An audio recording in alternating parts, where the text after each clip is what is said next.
Nitro family, we here on this Team Tip TTR Tip Tuesday again. Just gonna talk about how to winterize your RC. I know a lot of y'all up north, you're putting your cars up because it's too cold to run them, or either you got engines that you want to break in that you're saying that it's too cold to break them in, but it's really not. I mean, it's the same temperature down here, down south. You know, I'm here in Alabama, but there's some things to do just to winterize your RC so you can break your stuff, break your engines in, and you can run your cars if you want to, you know. But the first tip I want to talk about is how to winterize your servos. You can get you some of this either shoe glue or either this E6000 adhesive, and all you do is unscrew the screws on your servo. So unscrew your screws on your servo, just like this. Unscrew the screws, and take your top plate off.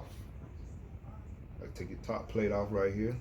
Take that off, and just in the seam of the servo, just squirt some of your E6000 on like an X-Acto knife, and just put a bead of it here around the seam all the way around on the servo, and that's gonna seal your servo. But once you take the top off, before you put the shoe glue or either the E6000 sealant on it, you can get some multi-purpose grease and put it around the spline of your servo, and then put the top of the servo back on, put it back on, and the grease in there is going to seal around the spline so no water won't get down in there. So it's kind of like waterproofing your servo. I know a lot of servos already are waterproof, but if yours not, then you can do this and it'll help winterize your servo, keep them waterproof.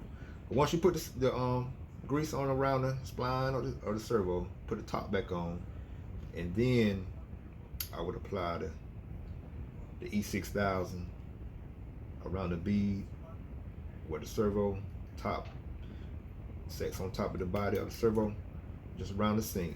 Put some around the seam, just all the way around, and then come to the bottom and do the bottom part of the servo too, and just put it again around the seam at the bottom, around the edge. And some of your servos already have a little seal, just like this, on it already. Just like this little seal on it already. With that seal and the E6000, you're just gonna give you double protection to make sure it seals up good. So just put some of the E6000 around the crease or the bottom of the servo too. Put it all the way around the seam, and also put it around the wire right here. And all it's doing is just really you just waterproofing your servo. It's gonna make your servo waterproof if you run in the winter time, and if you want to run when it snows or whatever, or if it's wet you still want to run, this would be a good thing to do to keep the servo for going out. And even on your receiver, it's just an old receiver I have. Just do the same thing. Get your E6000 seal, put it on your X-Acto knife, and just do a good little bead. Don't be scared to put a lot around your receiver, and just gonna seal it up. And with your, as far as your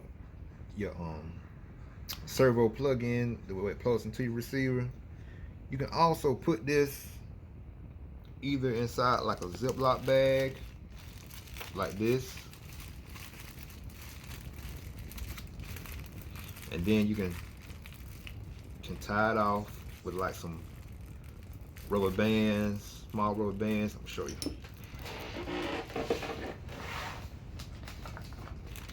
Yeah, you get some of your, if you got some of these rubber bands that you put on your carburetor just for like a return spring, these little small hair rubber bands, You can put your receiver inside the bag and kind of tie it like this. Tie it off like, kind of like this right here. Like that. And then just run your wires out the bag. And then you just can put this rubber band around the part that you might want your wires out of. Tie it around like that. Just double it up. Just like that. And then run your wires out.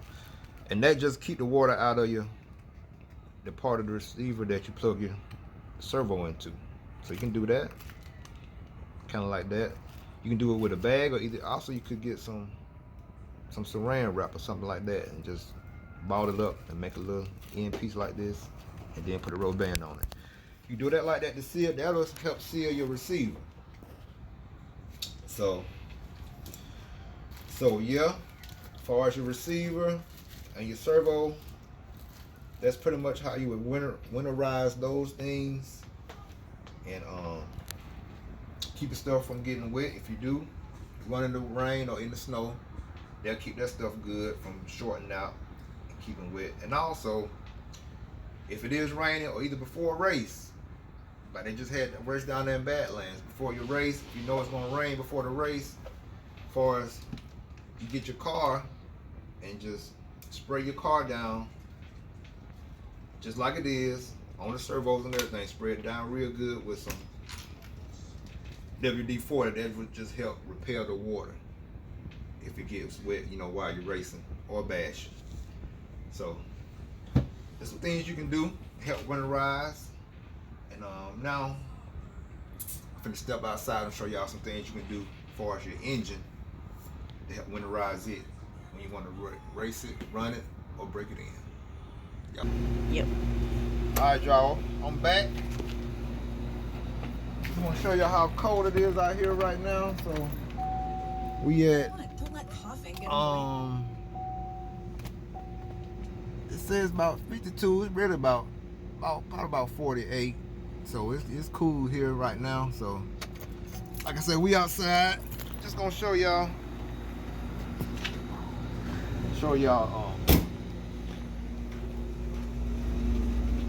some things to do when you're running in the cold.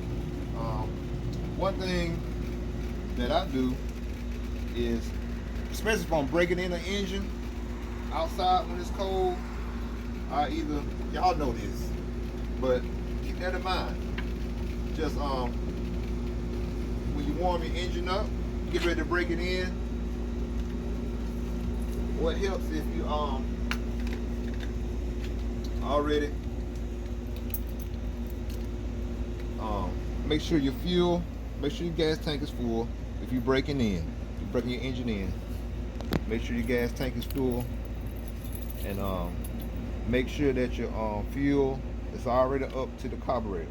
So mine's not right here, so I'm finna prime it to get it up there. So one thing you can do is take your pressure line off from your pipe, and you can blow on this pressure line, and it'll run the fuel up to the carburetor, which makes the car easy to crank. Make the engine easier to crank. So that's what I'm gonna do. You know, this kind of ghetto way to do it, but it works better than bumping it with the box. Cause this way you'll make sure you see that it goes up to the carburetor. So I'm finna do it.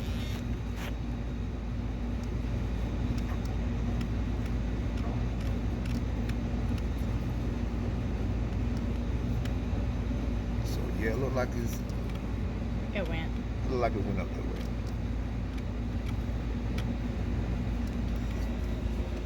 I'm gonna make sure. Watch out.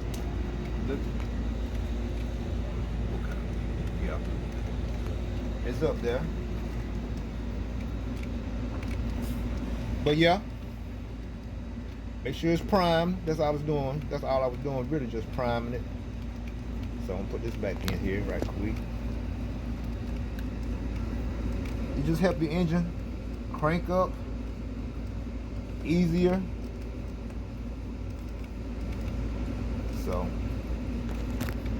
You can do to help winterize your car or your truck, help break it in. It just makes it easier, especially when it's cold, when the stuff be stubborn to crank, and you know, helps it crank up that much easier. So now also I use a head heater to help heat up the engine. You can use that. If you don't have a engine head heater, you also can use a wristband, put over your head of your engine like that. That'll keep the heat in. You can do that, or either you have a beer koozie. You can use that to keep the heat in your engine, and you can keep the wristband on. If you have a wristband, that'd be convenient to keep it on even while it's running. If you're at the point to break in where you're running it back and forth, getting your RPM ranges up and stuff, you can keep the wristband on. So that'll help winterize it, makes it easier for you to crank and keep the head into the engines too. So it's okay to break in when it's cold. You can do it, it's okay. So either of those two things would be good to have. So the thing with the head heater is good to initially get the engine hot. Before driving it with it on, you can, but you just have to, wrap this up like that, probably zip tie it, and then put it on there, and then you can just run it off the back when you run it with it on. So now, just want to show y'all just how easy it cranks with the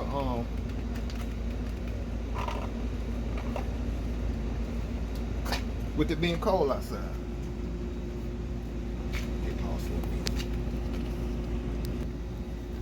Okay, y'all, we back. So had to get my glow igniter, but yeah, I'm just gonna heat the engine with my with the heat gun. Just gonna do it like this. Like I said, I do have the engine head heater, but I'm just gonna use the heat gun since I had it out already. And if you don't have a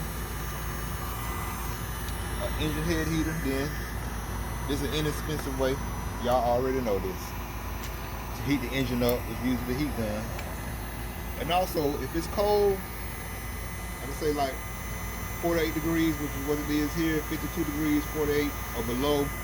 Also, another thing to do, just to get your car used to, get it warmed up a little bit before you bash, or either before you race, is just go over the car with the heat gun, just go over the plastics, because y'all know when it's cold, plastics get brittle. So all thing the heat is doing is just warming up the plastics, getting those molecules in the plastics to move around, heating up, so it won't be so brittle when you start off running. And then after you run, your engine gonna produce heat, and it's gonna produce heat into your chassis, the car is gonna be warmer when it's running, because the engine is producing heat all the way down in the chassis. So yeah, when it's cold, just go over the whole car with the heat gun, just for a minute. You don't hold it on there and melt your plastics and nothing like that, but just heat everything up a little bit. Like I say, warm those molecules in the plastics up there, so they won't be so brittle. But mainly on the engine.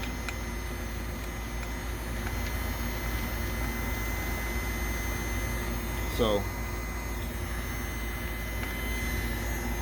I don't have my temp gun with me, but you do it for about maybe 45 seconds, something like that. It should be good and warming up the crank. And another way you can do it to tell it's warm without a temp gun is drop some water on the head, and if it sizzles, then you know it's hot enough to crank.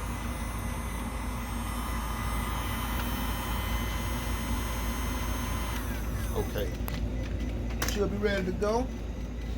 I'm gonna put my wristband on just to keep heat in. But it should be fine, really, without it. If I was breaking it in, definitely I would keep it on there. All right.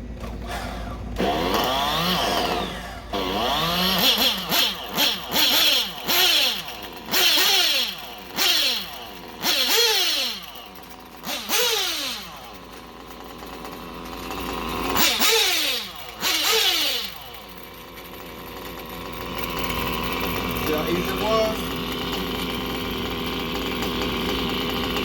So like I said, don't be scared to run your cars when it's cold. Yeah, you gotta take a little precaution. Good stuff to do. But once you get it warmed up, it's ready to go.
Yeah, y'all.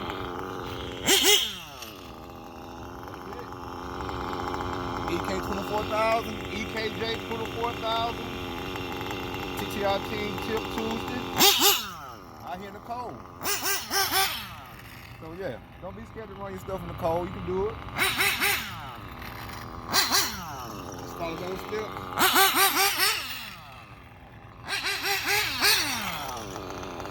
No problem. Alright. Later.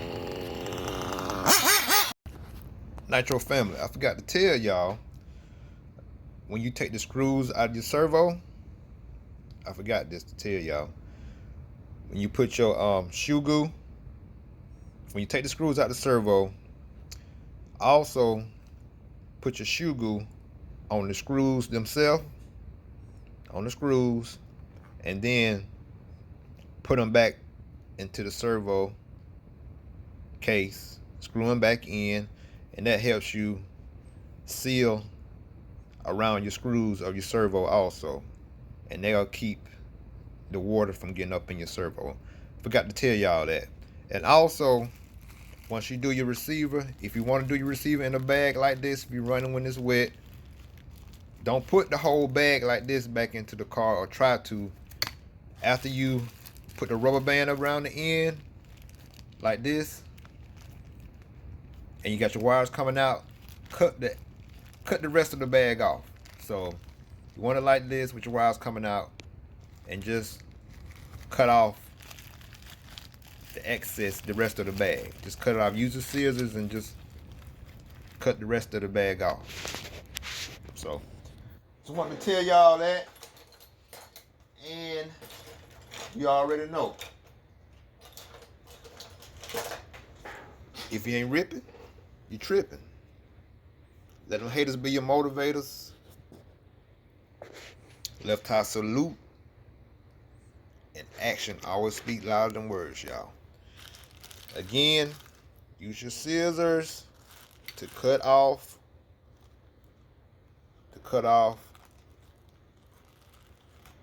the rest of the bag. Cut that off. And then if you want to replace it, put it back in your servo case, you will, because you'll be left with just this part, with your wires hanging out. You'll be left with this part, with your wires hanging out, without the rest of all this. Just be left with like this, with your wires coming out, like that. And then put it back in your radio case if it'll fit, and you're good to go. Everything is sealed and covered, and no water will get into it if you're running in the wet. But yeah, I just want to come back and let my family know about that. I forgot to do that. So, alright, y'all. Peace. Natural family, one more thing, and I'm gone. I'm for real this time. One more thing I want to tell you about winterize in your RC is, again, this will play a big deal. This is an important one. Your shocks. When it's cold,